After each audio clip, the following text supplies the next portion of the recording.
estás? Buenas tardes. Hola, buenas tardes, Juan Carlos, aquí.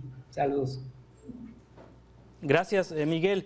Ahorita escuchábamos y veíamos estadísticas, los datos de la percepción de la inseguridad de nuestro país, y 61% de los mexicanos se siente inseguro de noche.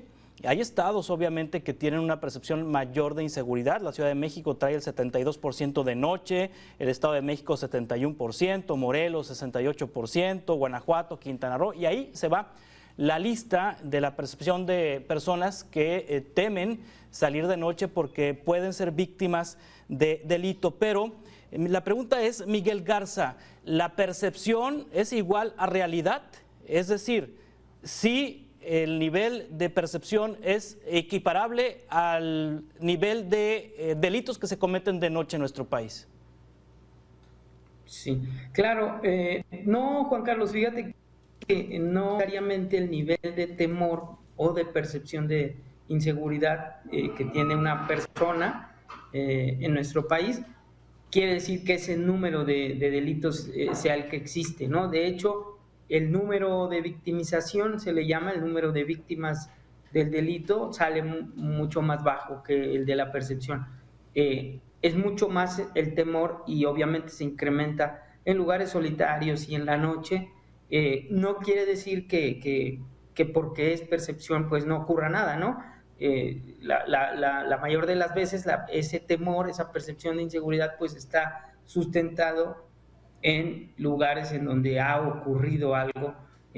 Lo que salicias, también lo que ocurre, que la gente se platica y todo eso, incrementa pues la sensación de inseguridad. Es decir, Miguel Garza, en los estados de la República donde más hechos delictivos ocurren, la percepción va a ser más alta, más amplia, aunque esta sea quizá muy distante de la propia realidad. Pero sí los hechos provocan que la percepción crezca en las entidades de la República. ¿Es correcto? Sí, sí, es correcto. También sabes que también hay una teoría del delito que se llama de la elección racional. Y entonces consiste en que la persona que va a cometer un hecho delictivo evalúa entre opciones de mayor beneficio y menor nivel de riesgo, ¿no? Y si la percepción de la persona que va a cometer el delito es hay poquito riesgo y hay mucho beneficio o un buen beneficio para esa persona, entonces decide cometer el delito. Y esa teoría se relaciona también con el lugar que facilite las condiciones para cometer un crimen. Y a veces sí contribuye pues un lugar solitario, un lugar oscuro, un lugar sin lo que se conoce como vigilancia natural, es decir, en un lugar donde no hay otras personas, en un lugar donde no hay un control de acceso, y todo eso combinado pues sí facilita la comisión de un delito. Y por eso también pues son lugares que dan miedo.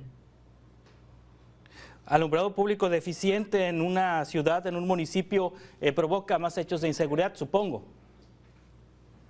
Así es, porque es una característica que se agrega al lugar para facilitar la comisión de un delito. Por eso sí, pues mejoración de un lugar y mejoras no solo la percepción de seguridad que mejora, pero también la posibilidad de que haya un crimen baja un poco, porque el simple hecho de que esté iluminado disuade un poco la actividad criminal. Y lo mismo con una videocámara, sí, y lo mismo con una patrulla para por ahí, o con un letrero, ¿no?, que traiga algún mensaje preventivo. Sí, ¿es más probable ser víctima de un delito por la noche que durante el día? Pues ligeramente más alta la posibilidad, de eso sí, la estadística delictiva pues se concentra jueves, viernes, sábado por la noche, y baja notablemente los domingos y los lunes, ¿no? Los domingos en la mañana y los lunes casi baja mucho. Entonces sí tiene que ver la hora, aunque desafortunadamente, como también vemos que hay relación entre, decía yo, la sensación de una persona que va a delinquir siente el riesgo muy bajito, va directamente de la mano de la impunidad, ¿no? O sea, si siente que no hay posibilidad de que sea sancionado por el sistema de justicia criminal, pues lo que pasa es que después empieza a que no importa si es de noche o no importa si es de día, se animan a cometer un delito. Entonces eso cada vez, desafortunadamente, pues se va igualando la estadística. Ligeramente todavía está arriba los hechos por la noche, pero ya empieza pues también en el día a ocurrir cosas que normalmente no ocurrían de día. ¿Qué tanto se replica esto en carreteras? Porque estamos hablando de municipios, estamos hablando de ciudades, de hechos delictivos que se cometen en ciudades de noche, en municipios de noche, pero en las carreteras también el día y la noche tienen que ver en el número de delitos. Sí, fíjate que ahí el problema en la noche en las carreteras es que la iluminación, pues no hay suficiente iluminación para cubrir todo un tramo carretero, entonces bajan considerablemente la iluminación. Y luego los transportistas, sobre todo, pues tienen que trasladar su mercancía por la noche o en horas muy de madrugada para alcanzar a pasar por las normas de hoy no circula, por ejemplo, en la Ciudad de México, ¿no? Entonces, eso los obliga a hacer traslados en la oscuridad y sí aumenta el riesgo de ser víctima. Y ahí está muy difícil también para la cuestión de lo que se conoce como prevención situacional del delito, es decir, ¿qué pasaría en la carretera? No va a haber policía suficiente para cuidar la carretera, no va a haber iluminación suficiente para cuidar la carretera.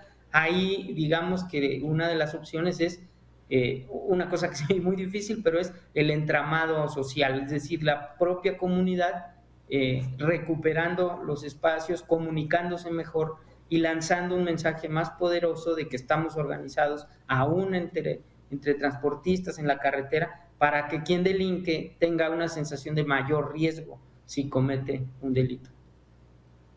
Sí, de hecho hay carreteras en el país que sus habitantes, los habitantes que hay alrededor de estas carreteras o antes y después de estas carreteras, pues recomiendan no circular de noche, se autoimponen un toque de queda, esto de la autoimposición por parte de los ciudadanos, de los habitantes de comunidades del toque de queda, debiera formalizarse en lo institucional, porque no es legal, ¿no?, el toque de queda desde la autoridad. Digamos, no es que no sea legal, tendría que haber una circunstancia específica que se considere en la ley para poder hacer toque de queda, pero digamos que lo recomendable es un poco al revés, ¿no?, que la autoridad trabaje por reducir la percepción de inseguridad, y eso a veces se les olvida a las autoridades, y si reduce la percepción de inseguridad, como comunidad nos vamos a empezar a comunicar más con las otras personas, y de esa forma mejorar el entramado, repito, porque es, digamos, nos cuidamos entre nosotros, no necesariamente dependemos de fuerzas de seguridad, sino nos cuidamos, salimos, estamos al pendiente, yo de vecino vigilo tu casa, tú la mía. Entonces eso tiene que pasar, porque ese sería un mensaje más poderoso para quien delinque que el de la propia autoridad. Pero al estar con un panorama de inseguridad, de percepción muy alta de inseguridad, pues no confiamos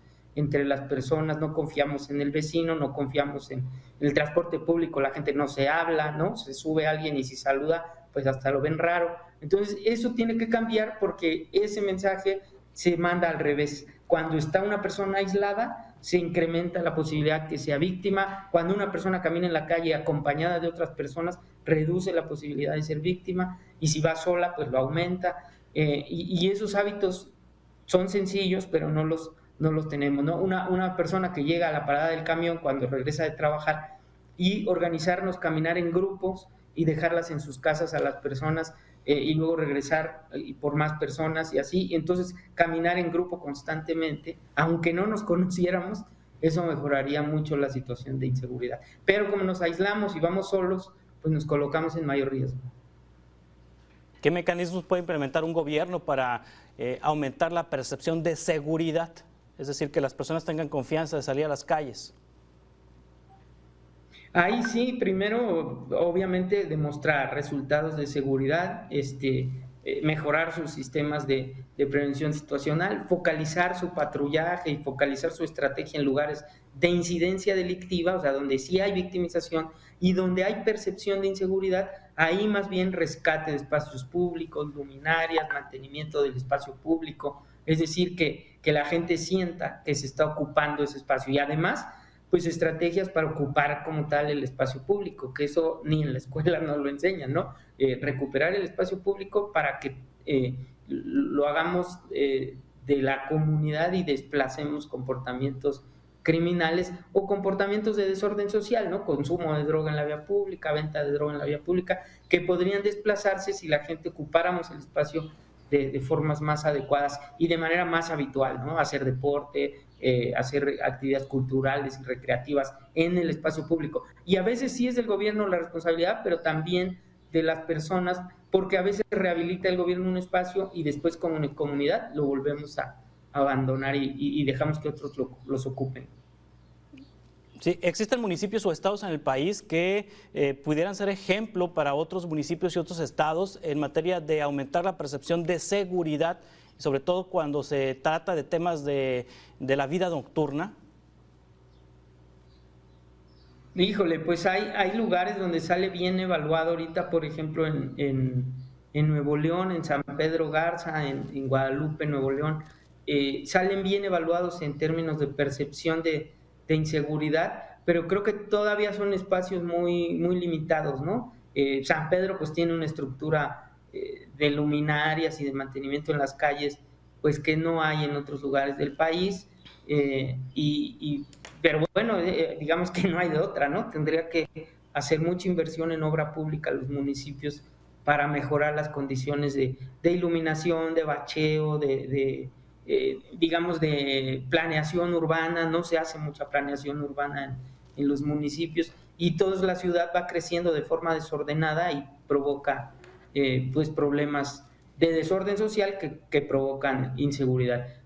Otro ejemplo, hay lugares en donde se han hecho recuperaciones de espacios públicos con espacios deportivos, por ejemplo Ciudad Juárez, ahí creo que es un buen ejemplo, algunos lugares en el Estado de México también, pero la clave es además hacer diagnóstico participativo, que la comunidad se diseñe incluso la recuperación y luego ocupe el espacio, porque si no, ha habido muy buenas intervenciones. Hay una en Durango que es emblemática, que es un deportivo, pero no, después la gente no lo ocupa. Y algo que pasa también, se privatiza el espacio.